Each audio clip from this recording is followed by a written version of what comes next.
9ஆம் தலைமுறை ஜோதிடர் கோபால் ஐயாவுக்கு எனக்கு வணக்கங்கள். வணக்கம் மணிகண்டன். வணக்கம் வணக்கம். நல்லா இருக்கிறீங்களா? நல்லா இருக்குங்க ஐயா. ஐயா, இப்ப நம்ம பார்க்கக்கூடிய ராசி ரிஷப ராசி. இந்த ரிஷப ராசிக்கு குரு பயிற்சி பலன்கள் எப்படி இருக்க போகுது? ஆல்ரெடி முன்னாடியே பாத்தீங்கன்னா 2ஆம் இடத்துல தனஸ்தானத்துல இருந்த குரு இப்போ முயற்சி ஸ்தானத்தை சொல்லக்கூடிய 3ஆம் இடத்துல வராரு. பல்வேறு முயற்சிகளை கடந்த காலத்துல நினைச்சிருந்தாங்க, அதெல்லாம் கொஞ்சம் தடையாவே இருந்தது. இந்த காலத்திலேயாவது அந்த தடைகள்லாம் தீருமா, தடைகளை தகர்க்குமா அப்படின்னு சொல்லுங்க ஐயா. நீங்க கேட்கறது ரிஷப ராசிக்கு இந்த குரு பயிற்சி எப்படி இருக்கும் சொல்றேங்க ஐயா. அதற்கு முன்னாண்ட என்னை வாழ வைக்கும் ஸ்ரீ அம்பிகை ஜோதிடத்துக்கு என்னுடைய மனமார்ந்த நன்றிகள். அது போக என்னுடைய நேயர்களுக்கும் என்னுடைய ரசிகர்களுக்கும் கோடான கோடி நன்றிகளை நான் இந்த பீரியட்ல தெரிவிச்சுக்கிறேன். இப்போ குரு பயிற்சி எப்ப ஆகுதுன்னு ஃபர்ஸ்ட் சொல்லிடுறேன். ஜூன் மாசம் 1ஆம் தேதி திங்கட்கிழமை அன்னைக்கு நைட்டு 1:50 மிதுனத்திலிருந்து குரு பகவான் பெயர்ச்சியாகி கடகத்துக்கு உச்ச குருவாக சேர்றாரு. இதுவும் குருவுடைய நட்சத்திரமான புனர்பூச நட்சத்திரத்திலேயே அந்த குரு பகவான் பெயர்ச்சி ஆறாங்க. இது ரிஷப ராசிக்காரங்களுக்கு 3ஆம் இடம். இப்ப குரு பகவான் எடுத்துட்டோம்னா மொத்தம் 9 நவகிரகங்கள். இந்த 9 நவகிரகங்களிலேயே குரு பகவான் தான் முழு சுபகிரகம். மற்ற கிரகங்களாகப்பட்டது முழு சுபகிரகம் எதுவுமே இல்லை. இந்த குரு பகவான் தான் முழு சுபகிரகம். அப்ப அந்த முழு சுபகிரகமாகப்பட்டது தன்னுடைய பார்வையுடைய குணத்தால் தான் பார்க்கக்கூடிய இடத்துக்கு நல்ல ஒரு சிறப்பையும் ஒரு நல்ல யோகத்தையும் கொடுக்க கடமைப்பட்டிருக்கிறாரு. ஒரு இடத்துல பாத்தீங்கன்னா இப்ப குரு பகவான் 7ஆம் இடத்தை பாக்குறான்னு வச்சுக்கோங்களேன். ஒரு ராசிக்கு அந்த 7ஆம் இடத்துல செவ்வாய் இருக்குது. செவ்வாய் இருந்தா செவ்வாய் தோஷம் தானே? இல்ல ராகு இருக்குது, ராகு இருந்தா ராகு தோஷம் தானே? கேது இருந்தா கேது தோஷம் தானே? சூரியன் இருந்தாலும் சூரிய தோஷம். அப்போ பாத்தீங்கன்னா அந்த 7ஆம் இடத்தை அந்த குரு பகவான் பார்க்கும்போது அதுல எந்த பாவகரங்கள் இருந்தாலும் எந்த தோஷத்தை அந்த ஜாதகருக்கு செய்வதாக இருந்தாலும் இந்த குரு பார்வை பட்ட உடனே அந்த கிரகங்கள் அந்த தோஷத்தை அந்த ஜாதகர்களுக்கு செய்ய இயலாது. தோஷம் நிவர்த்தி ஆகுது. கண்டிப்பா அந்த அளவுக்கு அந்த குருவுடைய பார்வைக்கு அவ்வளவு ஒரு பலம். அப்போ குரு பலம் அவங்களுக்கு கிடைச்சிருச்சு இல்லைங்களா? கண்டிப்பா. அப்ப அந்த குரு பலம் கிடைச்சதுனாலதான் அவங்களுக்கு எல்லா விதமான சுபகாரியங்களும் அவங்களுக்கு நடக்குது. இப்போ ரிஷபராசி, ரிஷபராசிக்கு 3ஆம் இடத்துக்கு குரு பகவான் உச்ச பலத்தோடு வந்திருக்கிறாங்க. இந்த 3ஆம் இடம் என்பது என்ன?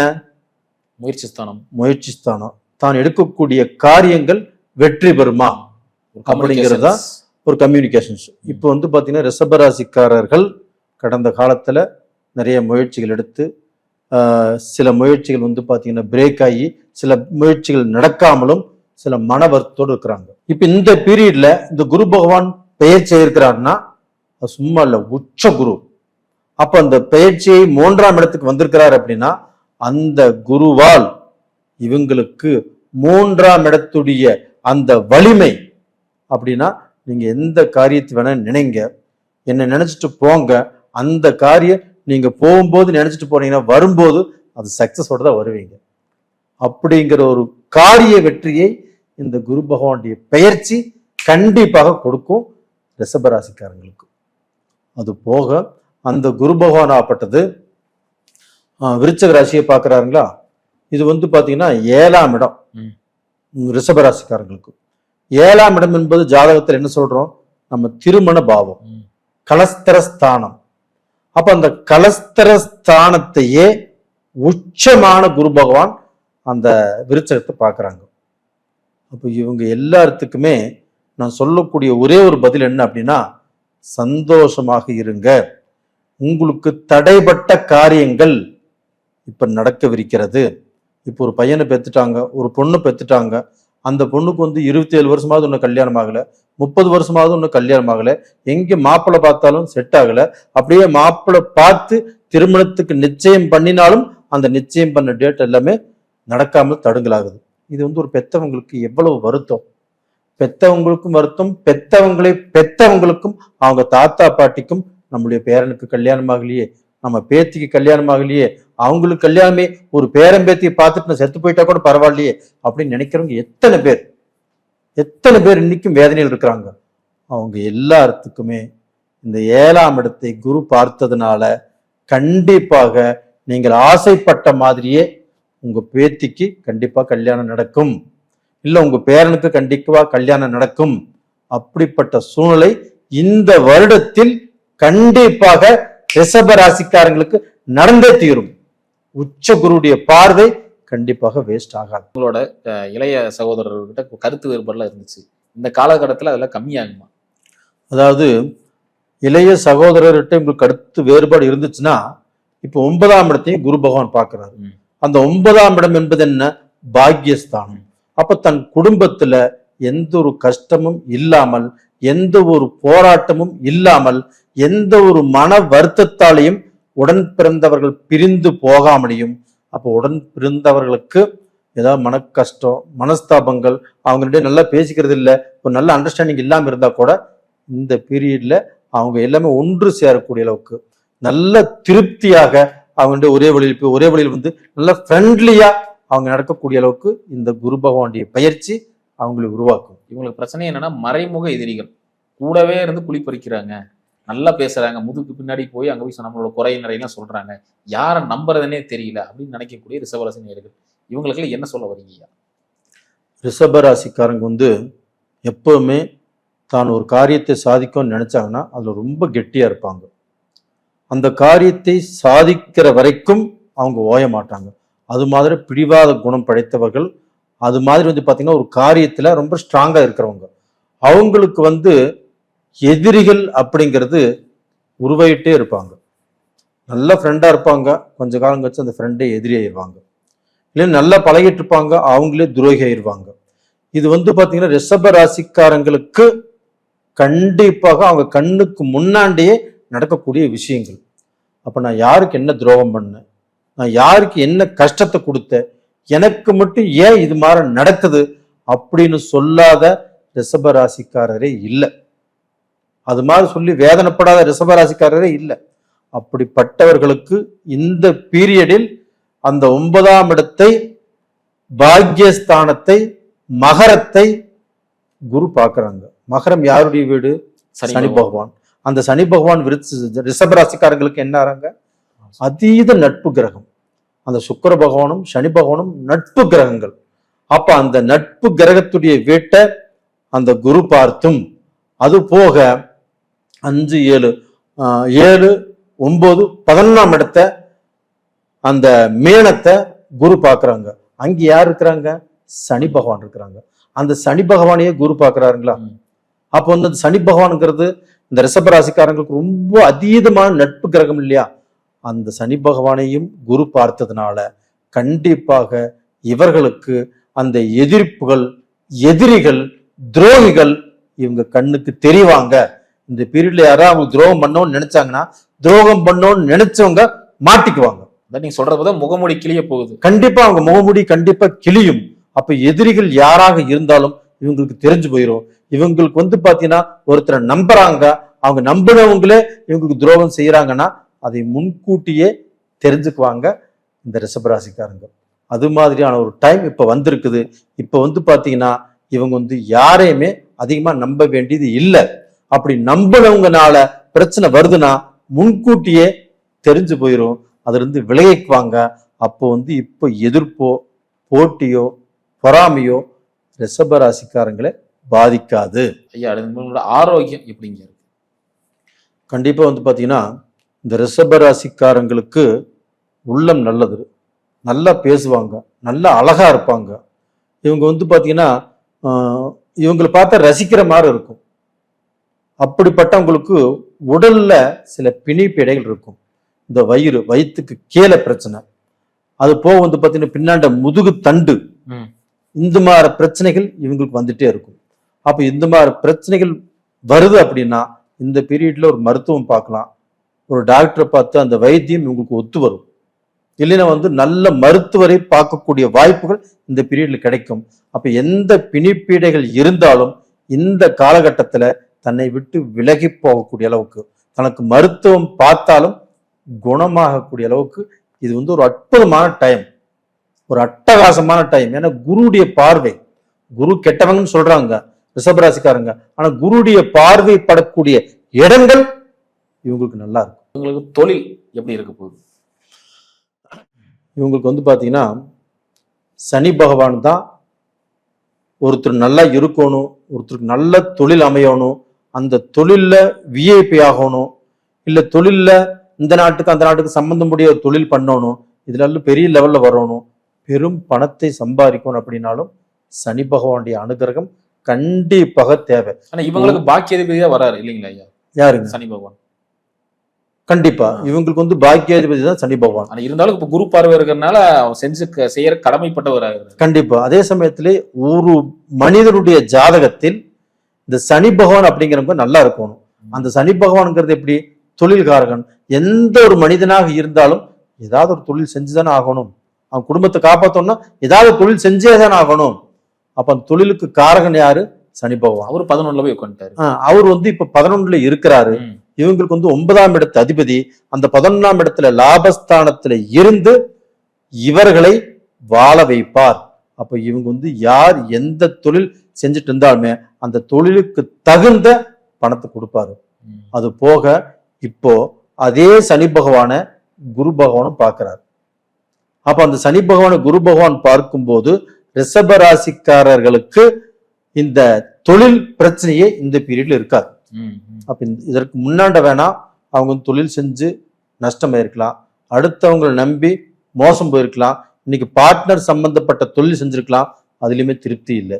அப்போ வந்து ஒரு வியாபாரம் செஞ்சு அதுல வேலையாட்கள் அமையாம போயிருக்கலாம், இல்ல ஒரு பிசினஸ்ல நம்ம நினைச்ச இடத்துக்கு ரீச் ஆக முடியலையே, நம்ம இதுல சம்பாதிக்க முடியலையே, நமக்கு வந்து பல கோடி ரூபாய் இந்த பிசினஸ்ல மாட்டிருச்சே, என்ன பண்றது அப்படிங்கிற குழப்பமான சூழ்நிலை இதற்கு முன்னால் இருந்திருக்கலாம். ஆனா இப்ப வந்து பாத்தீங்கன்னா நீங்க எத்தனை கோடி ரூபாய் உங்களுக்கு மாட்டி இருந்தாலும் அதை ரிலீஸ் பண்ணி விடுவாரு இந்த குரு பகவான். குரு பகவான் சனி பகவானுக்கு சொல்றாரு, நீ இவங்களை வாழ வைப்பா, இவங்களுக்கு நல்ல தொழில் கொடுப்பா அப்படின்னு. அந்த சனி பகவான் உங்களுக்கு தொழிலை கொடுப்பார். அப்ப அந்த தொழில் ரீதியாக உங்களுக்கு இருக்கக்கூடிய பிரச்சனைகள் சனி பகவான் கண்டிப்பாக கலைந்து விடுவார். சிறப்பு. அது போக வந்து பாத்தீங்கன்னா ஒரு இன்டர்வியூ பண்ணி வேலை கிடைக்காம இருக்கிறவங்க, அது போக வந்து கரெக்டா படிச்சுட்டு அந்த படிப்புக்கு தகுந்த வேலை கிடைக்கலையே அப்படின்னு வேதனைப்படுறவங்க, அது போக தனக்கு நல்ல உழைப்பு, ஒரு வேலையில தன்னுடைய அறிவு, தன்னுடைய திறமை, தன்னுடைய முயற்சி டோட்டலா இன்வெஸ்ட் பண்றாங்க, அப்படி பண்ணுமே உழைப்புக்கு தகுந்த ஊதியம் கிடைக்கல, நான் கஷ்டப்பட்டும் எனக்கு தகுந்த ப்ரமோஷன் கிடைக்கல அப்படின்னு வேதனைப்பட்டு கொண்டிருக்கக்கூடிய ரிஷப ராசிக்காரர்களுக்கு நான் சொல்வது என்னவென்றால், நான் கோபால் ஜோசியர், நான் சொல்றது என்ன அப்படின்னா, இவங்களுக்கு இந்த பீரியட்ல வேலையில பிரச்சனை இருக்காது. இவங்கள் எதிர்பார்த்தது, இவங்கள் நினைத்தது, நினைத்த இடத்தில் இவங்களுக்கு வேலை கண்டிப்பாக கிடைக்கும். பொருளாதாரம் எப்படிங்க? பொருளாதாரம் அப்படின்னா குரு பகவானே பாக்கியஸ்தானத்தை பார்த்துட்டார். அப்ப இதற்கு முன்னாண்ட ஒருத்தரை நம்பி பணம் கொடுத்தே வரல, ஒரு ஃபேக்டரி அதுல வந்து நிறைய பணம் இன்வெஸ்ட் பண்ணது எடுக்க முடியல, நிறைய கடன் ஆயிட்டே இருக்குது, இதுல இருந்து எப்படி நான் விடுபடுறது, இது மாதிரி பொருளாதார சிக்கல்கள் தான் நிறைய பேருக்கு. அதாவது ரிஷபராசினா அதுல வந்து ஒரு 60% பேருக்கு பணப்பிரச்சனை தான். அந்த பணப்பிரச்சனை இந்த பீரியட்ல அந்த சனி பகவான் அந்த பணப்பிரச்சனையை சரி பண்ணக்கூடிய அளவுக்கு அந்த சனி பகவான் தொழிலை கொடுத்துருவாரு. அந்த குரு பகவான் வந்து பாத்தீங்கன்னா பெரும் பணத்துக்கு அதிகாரி. அந்த குரு பகவானே சனி பகவானை பார்த்துட்டாரு இல்லையா, பணத்துக்கு பஞ்சமே இல்லை. ரிஷப ராசிக்காரங்கள் தைரியமாக துணிந்து செயல்படுங்கள். அப்படி செயல்பட்டால் வெற்றி உங்களுக்கே. நிச்சயமா நல்லா இருப்பீங்க. இவங்க எந்த விஷயத்துல ரொம்ப கவனமா இருக்கும்? இவங்கள் கவனமாக இருக்க வேண்டிய விஷயம் என்ன அப்படின்னா, இப்போ 9ஆம் இடத்தை குரு பார்த்திருக்கிறாரு. இவங்களுக்கு வந்து தாராள மனசு, நல்ல தொழில். இவங்க வந்து மேக்சிமம் சுய தொழில் செய்யறவங்க தான் ரிஷபராசியில ஜாஸ்தியா இருப்பாங்க, வேலைக்கு போறவங்க கொஞ்சம் கம்மியா இருப்பாங்க. அப்ப அந்த பணத்தை சம்பாரிச்சு அதை வந்து பாத்தீங்கன்னா சேவ் பண்ண தெரியாம யாரோ ஒருத்தர் கொடுக்கறது, அதிகமா செலவு பண்றது, அதிகமா ஃப்ரெண்ட்ஸை சேர்த்திக்கிறது, இது மாதிரி கொஞ்சம் ஹேபிட்ஸ் அவங்களுக்கு இருக்குது. இவங்க வந்து கெட்ட வழியில போறதோ, அதாவது வந்து பாத்தீங்கன்னா ஒரு ஃப்ரெண்ட் சர்க்கிள் மோசமான ஃப்ரெண்ட் சர்க்கிள் இருக்கும், இல்லைன்னா ஒரு கேர்ள் ஃப்ரெண்டு இது மாதிரி இருக்கும், இல்லை வந்து பார்த்தீங்கன்னா நினைச்ச ஒரு பொண்ணு வந்து பார்த்தீங்கன்னா கல்யாணம் ஆயிருக்கும், அந்த பொண்ணை விரும்புவாங்க. அப்போ இவங்களுடைய மதிப்பு மரியாதை கௌரவம் எல்லாமே கெட்டு போகக்கூடிய அளவுக்கு இப்போ ஒரு சூழல் அதுவுமே கொஞ்சம் இருக்குது. அப்போ அது அந்த கெட்ட வழியில போகக்கூடாது அப்படின்னு அவங்க மனசுக்குள்ள ஒரு கட்டுப்பாடு வச்சுக்கணும். அந்த மாதிரி சூழ்நிலைகள் இப்போ இவங்களுக்கு வரும். அப்போ கொஞ்சம் கட்டுப்பாடு வச்சு அதன் பிரகாரம் போனாங்கன்னா நல்லது. அப்போ வந்து பார்த்தீங்கன்னா கெட்ட ரூட்ல போகாம இருக்கிறது நல்லது. தனக்கு ஆண்டவன் பணத்தை கொடுப்பா, அந்த பணத்தை நம்ம கரெக்டா சேமிச்சு கரெக்டான வழியில அதை யூஸ் பண்ணிக்கிறது நல்ல விஷயம். தவறான வழியில போட வேண்டாம், பேராசை வேண்டாம், கண்டிப்பா வேண்டாம். சரி, அதற்கு முன்னாண்ட இவங்களுக்கு வந்து இப்போ 7ஆம் இடத்தை குரு பார்க்கிறாரு இல்லையா, 11ஆம் இடத்தையும் குரு பார்க்கிறாரு இல்லையா, 11ஆம் இடத்துல சனியும் இருக்கிறாரு இல்லையா, இவங்களுக்கு வந்து பாத்தீங்கன்னா திருமண வாழ்க்கை ரொம்ப நல்லா இருக்கும். இதற்கு முன்னாண்ட குடும்பத்துல மனஸ்தாபம், மன கஷ்டம், மன சங்கடம், பிரிஞ்சு போயிடலாமா அப்படிங்கிற அளவுக்கு மனவேதனைகள் நிறைய பேர்த்துக்கு, ஒரே வீட்டுல இருந்துமே 2 பேருமே பேசிக்காமல் குழப்பத்திலையும் இருந்திருக்கிறாங்க. அவங்க எல்லாத்துக்கும் நான் சொல்றது என்ன அப்படின்னா, இந்த குரு பெயர்ச்சியின் காரணமாக உங்களுடைய வாழ்க்கை சிறக்கும், உங்க வாழ்க்கையில நல்ல பொசிஷனுக்கு வருவீங்க. அது போக 9ஆம் இடத்தை குரு பார்க்கறதுனால, 11ஆம் இடத்தையுமே குரு பார்க்கறதுனால திருமணம் அமைஞ்சு மறு வாழ்க்கை, ஒரு வாழ்க்கை அமைஞ்சு அந்த வாழ்க்கை ஏதோ ஒரு காரணத்தினால பாதிக்கப்பட்டுருச்சு, இறந்து போயிடுறாங்க, இல்ல மறு வாழ்க்கை வேண்டாம்னு நினைச்சிட்டு இருக்கிறாங்க, அவங்க எல்லாத்துக்குமே இப்ப மறு வாழ்க்கை பண்ணக்கூடிய எண்ணம் அவங்களுக்கு உருவாகும். அப்படி உருவானால் தாராளமாக நீங்கள் மறு திருமணம் செய்து கொள்ளுங்கள். இந்த பீரியட்ல அந்த மாதிரி வாய்ப்புகள் உங்களுக்கு வரும். கண்டிப்பாக செஞ்சு வாழ்க்கைய வாழுங்க அப்படிங்க நான் சொல்றேன். வழிபாடு சொல்லுங்க. 2வது பாத்தீங்கன்னா, இந்த ரிஷபராசிக்காரங்களுக்கு நீங்க வழிபாடு கேட்கறீங்க. இவங்களுடைய ராசி அதிபதி யாருங்க? சுக்கிர பகவான். அந்த சுக்கிர பகவானுக்கு வந்து அதிபதி வந்து பாத்தீங்கன்னா மகாலட்சுமி. அப்போ வந்து பாத்தீங்கன்னா ஸ்ரீ ரங்கநாதர் கோயில் திருச்சியில, அந்த தெய்வத்தை தன்னுடைய ராசி நாதனை இவங்க வழிபட்டால் அவங்க பலம் கொடுத்தாவே போதும், இவங்க வந்து பாத்தீங்கன்னா பலசாலிகள் ஆயிடுவாங்க. வெள்ளிக்கிழமை நாள்ல போறது நல்ல விஷயம். அந்த ரங்கநாதர் கோயிலுக்கு போயிட்டு வர்றது ரொம்ப ரொம்ப நல்ல விஷயம். அதுபோக இவங்க ஜென்ம நட்சத்திரம் வரக்கூடிய நாளில் அந்த கோயிலுக்கு போயிட்டு வர்றது ரொம்ப ரொம்ப நல்ல விஷயம். இதுல வந்து பாத்தீங்கன்னா ரோகிணி நட்சத்திரக்காரர்கள் நிறைய பேருக்கு வந்து பாத்தீங்கன்னா திருமணம் ஆகாமல் வேதனைப்பட்டு இருக்கிறாங்க. அவங்களும் இந்த தெய்வத்துடைய கோயிலுக்கு போயிட்டு வர்றது ரொம்ப ரொம்ப நல்ல விஷயம். அது போக கிருத்திகை நட்சத்திரத்துல பிறந்தவங்களும் அவங்களுக்கு வந்து தொழில் ரூபத்துல கொஞ்சம் தடைகள்லாம் வந்துட்டு இருக்குது. அவங்களும் இந்த குரு பகவான் கோயிலுக்கு போயிட்டு வர்றது, சனி பகவான் கோயிலுக்கு போயிட்டு வர்றது ரொம்ப ரொம்ப நல்ல விஷயம். மிருகசீரிஷம் அப்படிங்கிறது செவ்வாய் நட்சத்திரம், அது ஒன்றும் பிரச்சனை இல்லை. எவ்வளவு கஷ்டம் வந்தாலும் அவங்க நல்ல நிலைமைக்கு வந்துருவாங்க, நல்லா இருப்பாங்க. அருமையா சொன்னீங்க. மீண்டும் அடுத்த காணொளியில் அடுத்தடுத்த ராசிகளை பத்தி பார்க்கலாம். ரொம்ப நன்றிங்க மணிகண்டன்.